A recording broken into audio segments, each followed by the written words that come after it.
Mtazamaji wa Mwananchi Digital, kama ilivyo kawaida yetu, Mwananchi Digital kila siku tunakusogezea kila update inayojiri kuhusiana na mizozo mbalimbali inayoendelea ulimwenguni. Na huko Jamhuri ya Kidemokrasia ya Kongo, katika mzozo ambao unaendelea kati ya vikosi vya serikali ya Rais Felix Tshisekedi vya FARDC dhidi ya vikosi vya waasi wa M23 AFC. Na taarifa tulionayo hivi punde inasema kuwa takriban vikundi vitatu vya wapiganaji wa kundi la wazalendo wanaoliunga mkono jeshi la serikali ya Jamhuri ya Kidemokrasia ya Kongo DRC la FARDC huko Kivu Kaskazini wamehasi na kujiunga na muungano wa makundi ya waasi wa Alliance Fleuve Congo AFC M23. Kwa mujibu wa vyombo vya habari nchini DRC, taarifa iliyosainiwa na kiongozi wa wazalendo Shukuru Bulenda inasema vikundi hivyo vilivyoasi ni pamoja na Mai Mai Kabidoni FPP-AP, sehemu ya Mai Mai Kifuafua, na kikundi cha Nduma Defense of Congo Renovated yani NDC-R/M. Vikundi hivyo vinadaiwa kujiunga na AFC M23 siku ya juzi Machi 9, 2025. Kituo cha habari cha Kivu Morning Post kiliripoti jana kuwa wapiganaji wa muungano huo mpya walikuwa wakielekea kaskazini kutoka ngome zao za Kivu Kaskazini na Kusini kuelekea kijiji cha Kasugo, takribani maili 28 magharibi mwa wilaya ya Rubero, kwa lengo la kupambana na FARDC. M23 imekuwa ikijaribu kuzunguka ngome za FARDC katika mji wa Rubero tangu mwishoni mwa Februari bila mafanikio. M23 pia iliuteka mji wa Kasugo Machi 2 mwaka 2025 kabla ya kuondoka Machi 7 na kuelekea Bunyatenge, eneo lenye machimbo ya dhahabu lililoko umbali wa takriban saa 6 kutoka Kasugo nchini humo. Vyombo vya habari nchini humo pia vimesema kuwa uasi wa wapiganaji wa FPP-AP kujiunga na M23 ni pigo kubwa kwa jeshi la FARDC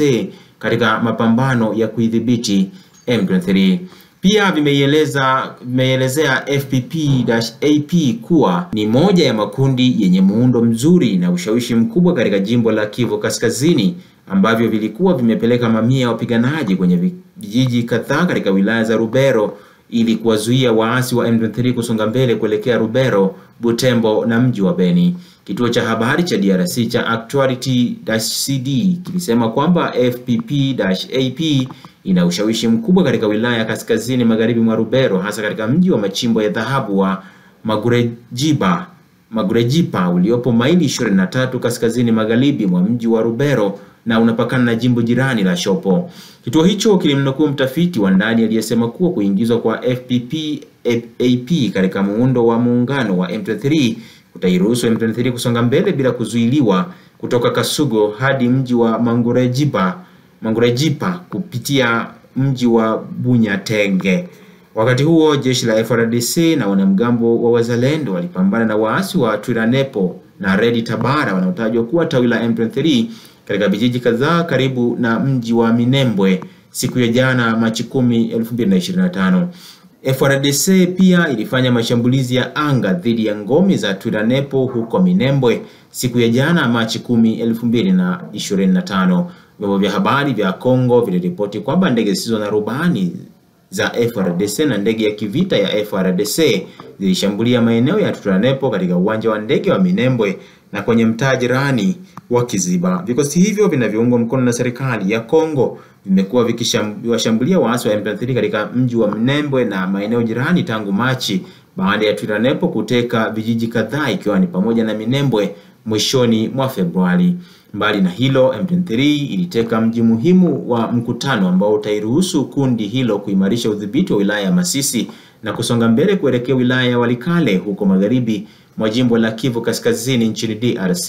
M23 ilianzisha mashambulizi ya kushtukiza yaliyovunja ngome za vikosi vya serikali karibu na mji mkuu wa wilaya ya Masisi na kuishia kuteka eneo la Nyabiondo na vijiji kadhaa jirani kuanzia juzi Machi 9, 2025. Wakati huo pia FARDC na wanamgambo wanaounga mkono serikali walikuwa wakishambulia vijiji karibu na mji wa Masisi tangu Machi 6 mwaka huu kwa lengo la kurejesha mji mkuu wa wilaya hiyo na kuwazuia M23 kusonga mbele upande wa magharibi mwa nchi hiyo. Kutekwa kwa mji wa Nyabiondo na M23 kunazuia vikosi vya FARDC kutumia barabara kuelekea mji wa Masisi, hivyo kuwatenga kabisa wanajeshi hao wa FARDC na wanamgambo wa shirika walioko barabarani kusini mwa mji huo wa Masisi. Vyombo vya habari vya ndani pia viliripoti kuwa udhibiti wa M23 katika eneo la Nyabiondo utatoa mwanya kwa kundi hilo kusonga mbele kuelekea Kashebere, ambao ni mji muhimu na kuelekea wilaya tajiri kwa madini ya Walikale, ambao iko takribani maili 50 kutoka mji mkuu wa wilaya ya Walikale. Wakati mapigano yakiendelea, Wizara ya Mambo ya Nje ya Marekani inasema iko tayari kujadiliana na serikali ya Rais Felix Tshisekedi wa DRC juu ya namna ya kukabiliana na makundi ya waasi nchini humo kwa sharti la Marekani kunufaika na rasilimali za madini za nchi hiyo. Alipofanya mahojiano na The New York Times mwezi Februari 22, 2025, Rais Felix Tshisekedi alikuwa ameahidi hadharani kutoa fursa ya Marekani na Umoja wa Ulaya kushiriki katika utajiri mkubwa wa madini wa nchi yake, na kusema utawala wa Trump unaweza kufaidika na mkondo wa madini muhimu kutoka DRC. Msemaji wa serikali ya DRC Patrick Muyaya alisema kwamba maofisa wa DRC na Marekani wamekuwa na mazungumzo ya kila siku katika siku za hivi karibuni kuhusu uwezekano wa makubaliano hayo ya madini. Kauli ya Wizara ya Mambo ya Nje ya Marekani ilikuja sambamba na ripoti za vyombo vya habari kwamba Rais wa Marekani Donald Trump amemteua mshauri mkuu wa masuala ya nje katika mataifa ya Mashariki ya Kati Masad Boulos kuwa mjumbe maalum wa Marekani eneo la Maziwa Makuu. Pia serikali ya DRC imeweka zawadi kwa maofisa waandamizi wa M23, huku Wizara ya Sheria ya DRC nayo ikitangaza zawadi ya shilingi bilioni 13 za Kitanzania sawa na dola za Marekani milioni 5 kwa atakayefanikisha kukamatwa kwa kiongozi wa Alliance Fleuve Congo Corneille Nangaa, kamanda wa M23 Sultani Makenga na rais wa M23 Bertrand Bisimwa. Endelea kufuatilia Mwananchi Digital kwa taarifa zaidi kuhusiana